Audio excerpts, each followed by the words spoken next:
जी से मैं वार्ता कर रहा हूँ और पूरे हिंदुस्तान के मशहूर सामाजिक कार्यकर्ता हैं और आपने ज़मीनी स्तर से लोगों को उत्थान के लिए बहुत सारे काम किए हैं।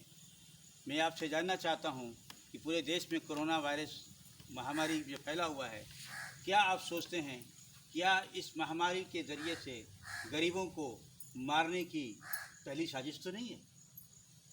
पहले तो धन्यवाद देते हैं आपके चैनल को कि इस तरह से जो मौलिक जो सवाल है, जनता के सवाल है, उसको आप लोग उठा रहे हैं मीडिया के माध्यम से। ख़ास तौर से मुझे ये कहना है कि जो कोरोना एक जो वैश्विक महामारी है, मानता हूँ क्योंकि भारत के लिए नहीं है, पूरे दुनिया के लिए है, लेकिन जो मुद्दे हैं उसको नकारा नहीं जा सकता है। जहाँ तक शिक्षा एक बुनियादी अधिकार है हर बच्चे के लिए, लेकिन इस पर यही तर्क है कि अगर स्कूल बंद है तो सरकार को नई शिक्षा बनाने की क्या ज़रूरत है। उदाहरण ये कि अगर मज़दूर काम करता है तो अपनी मजदूरी तकलीफ वही जानता है। जब सारे देश के स्कूल बंद है और सरकार शिक्षा नीति पास कर रही है अपनी कैबिनेट से, इसके लिए मैं उसको सही नहीं मानता हूँ कि सारे स्कूल बंद हो, टीचर घरों में हो और सरकार बैठ के उनके लिए कानून बनाए।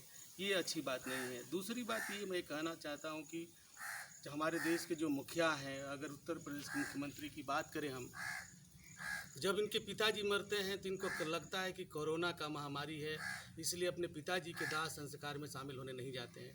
तो जब अयोध्या में मंदिर बनाने की बात आती है तो पिता से बढ़ कर के भी है कि पिता मर गए तो उनके दाह संस्कार में नहीं जाएंगे, लेकिन मंदिर बनाने की बात होगी तो हम वहाँ जाएंगे, वहाँ कोई कोरोना नहीं है। तो ये सवाल बनता है कि जब हमारे देश और प्रदेश के ही मुखिया लोग उनके माता के लिए, पिता के लिए सारा जब उनके पास फुर्सत नहीं है और अपने को राष्ट्रभक्त बन रहे हैं कि हम महामारी से जूझ रहे हैं, और इधर आ करके राम पूजन कर रहे हैं, राम की मंदिर बना रहे हैं। और जहाँ तक कल ही की बात है पर जो बीता हुआ है कि वहाँ 1 लाख लोगों के लिए प्रसाद का व्यवस्था किया गया था, तो स्वाभाविक है कि वहाँ सोशल डिस्टेंस नहीं होगा। हमारे दोनों मुखिया भी लोग वहाँ थे, वहाँ नहीं लग रहा था कि नहीं वहाँ सोशल डिस्टेंस है। सवाल आपने जनता की बात किया। जनता हमेशा हमको लगता है कि इस देश की जो व्यवस्था हिटलर शाही की तरह पहुंच गई है, और हिटलर शाही इसी तरह से था कि जनता को नज़रबंद करो और अपना जो करना है करो। और हमें यही लगता है कि आज भी हमारे देश में हिटलर शाही के तहत जनता को मुंह बंद कर दो, लॉकडाउन करके कमरे में बंद कर दो और बाकी जो करना है अपना करो। कोर्ट अपना काम कर रहा है, कैबिनेट अपना काम कर रहा है, मंत्री अपना काम कर रहा है, सीएम अपना काम कर रहा है, डीएम अपना काम कर रहा है, ये सारे कर रहे हैं। लेकिन जनता का सवाल जो है, जो जीने मरने का सवाल है, बच्चों के मौलिक शिक्षा का अधिकार है, आज घरों बंद है। सरकार कह रही है कि हम आपको डिजिटल की तरफ माध्यम से हम आपको पढ़ाएंगे। एक गरीब आदमी को रोटी रोजी के लिए, उसको आटा खरीदने के लिए पैसा नहीं, मोबाइल कहाँ से खरीदे, लैपटॉप कहाँ से खरीदे, वो तो देख भी नहीं सकता था। लैपटॉप खरीद सकते हैं, वो तो रोटी के लिए परेशान है कि हमको कहाँ से रोटी मिलेगी, रोजी मिलेगी कि हम जीवन चलाएं। तो इस सरकार ने इस तरह की जो कर रही है, स्वाभाविक है कि गरीबों को मारने की ही नीयत है, गरीब को ही मारना नीयत है, गरीबी को ख़त्म करना नीयत नहीं है। और मैंने जो उदाहरण दिया हिटलर शाही की तरह से, मैं सटीक करता हूँ कि हमारे देश के प्रधानमंत्री हिटलर की तरह से काम कर रहे हैं। मैं इसकी घोर भर्त्सना करता हूँ और वो समाज हित में न्याय संगत दिख नहीं रहा है कि इसको हम जो कोरोना की जो महामारी है, लोगों जो इस देश में 70% 80% जो लेबर है, जो किसान खेतिहर मजदूर है, वो आज परेशान है।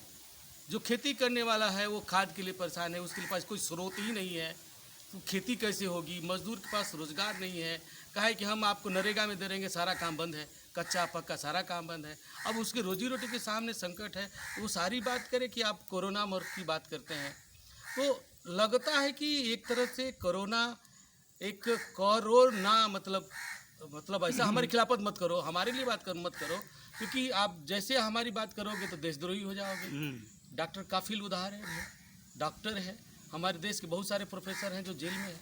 जब मौलिक बात करेंगे तो जेल में डाले जाएगा, हम भी मौलिक बात करेंगे तो जेल में डाले जाएंगे, क्योंकि हम हिटलर की बात करते हैं। तो इसलिए हम इसकी भर्त्सना करते हैं कि ये कोरोना एक बहाना है, लेकिन गरीब को दास्ता और गुलामी के जंजीर में बांध करके अपना जो है राज चलाने की नीयत का एक पर्दाफाश, एक बहुत बड़ा उनको हथियार मिला है। जिस तरीके से हम डिवाइड एंड रूल की बात करते हैं, फूट डालो राज करो की बात करते हैं, उससे कोरोना लाओ और राज करो, हम उसी तरह की उसको अपने जवाब में आपको ये बात रखना चाहेंगे। धन्यवाद।